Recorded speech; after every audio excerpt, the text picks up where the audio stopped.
আসসালামু আলাইকুম, কেমন আছেন সবাই? তো শীত চলে এসেছে আর শীতের জন্য যে কম্বলগুলো গরিবের সেগুলো চলে এসেছে। তো একে একে আমি এই যে দেওয়া শুরু করে দিয়েছি। তো এই যে সবাইকে আমি একে একে কম্বলগুলো হাতে পৌঁছে দিচ্ছি।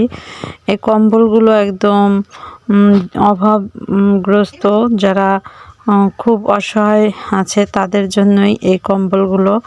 আর এদিক ওদিক একটা কম্বলও দেওয়া হবে না, একদম অসহায় তাদের।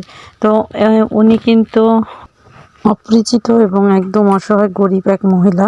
তখন ওনাকে দেখে মনে হচ্ছিল যে উনি আসলে অসহায় এরকম। তাই পরে জিজ্ঞেস করার পরে আমি পেয়ে গেছি। আর ওনাদেরকে তো আমার ভিডিও যারা দেখেছেন আগে পিছে তারা এই দুইজন মানে মায়ের ছেলে দুইজন প্রতিবন্ধী।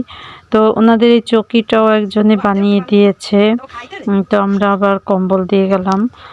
তো এই ছেলেটা প্রতিবন্ধী হয়ে গেছে জ্বর হয়ে। তো এই ছেলেটা এরকমই থাকে চৌকির উপরে।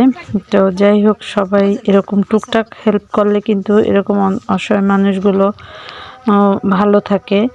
তো আমি একে একে ঘুরে ঘুরে সবাইকে কম্বলগুলো দিয়ে আসছি। যারা কাছে আছে তাদের দিয়ে দিলাম, আর একটু যারা দূরে আছে তারা বাড়িতে আসছে।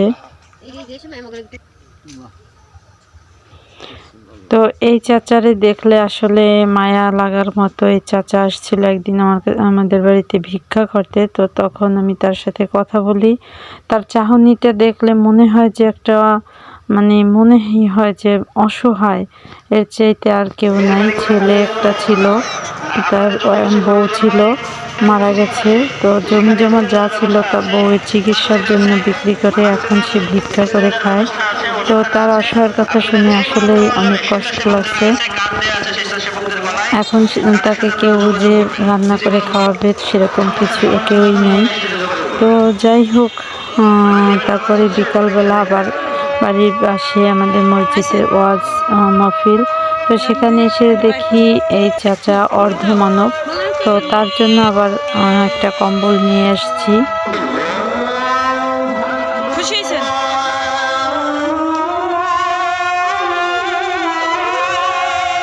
তো এই কম্বলগুলো যাকে যাকে দিয়েছি অনেক খুশি। আরও অনেক মানুষই চাইছে কিন্তু তাদেরকে আসলে দিইনি।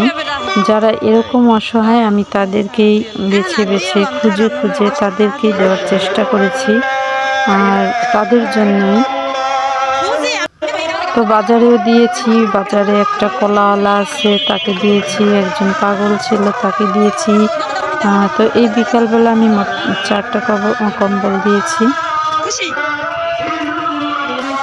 তো আমার বাড়িতেও যারা একটু দূর থেকে আসছে তাদেরকেও আমি এরকম একটু হয়তো ভাড়া দেওয়ার জন্য একটু 20 টাকা 10 টাকা এরকম দিয়ে দিয়েছি।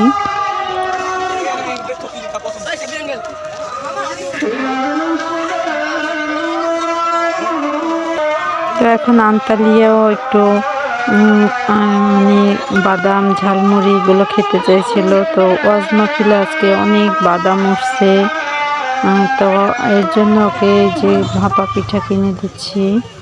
তো তবে সবচেয়ে বড় কথা, আলহামদুলিল্লাহ কম্বলগুলো এমন মানুষের জন্যই পাঠানো হয়েছে।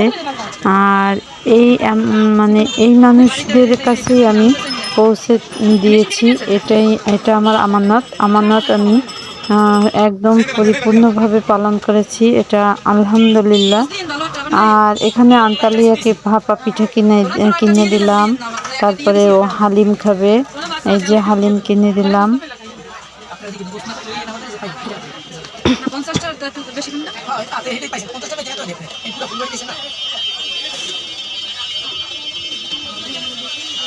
তো হালিমের এই যে মশলা একে একে সব কিছু দিচ্ছে।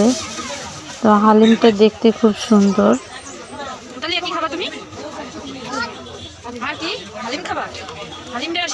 আন্তালিয়া ওর আম্মুর কোলে।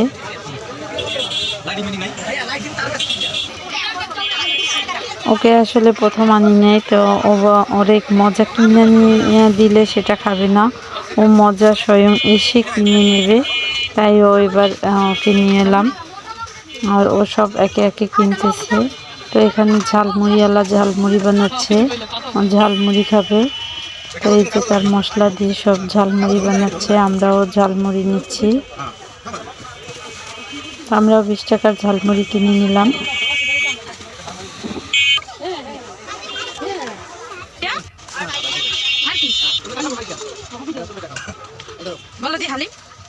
তো আমরাও ঝালমুড়ি, ভাপা পিঠা আর হালিম কিনে নিলাম। তো আন্তালিয়াও অনেক খুশি, নিজে এসে কিনে নিয়েছে। তো সবাই ভালো থাকবেন, সুস্থ থাকবেন।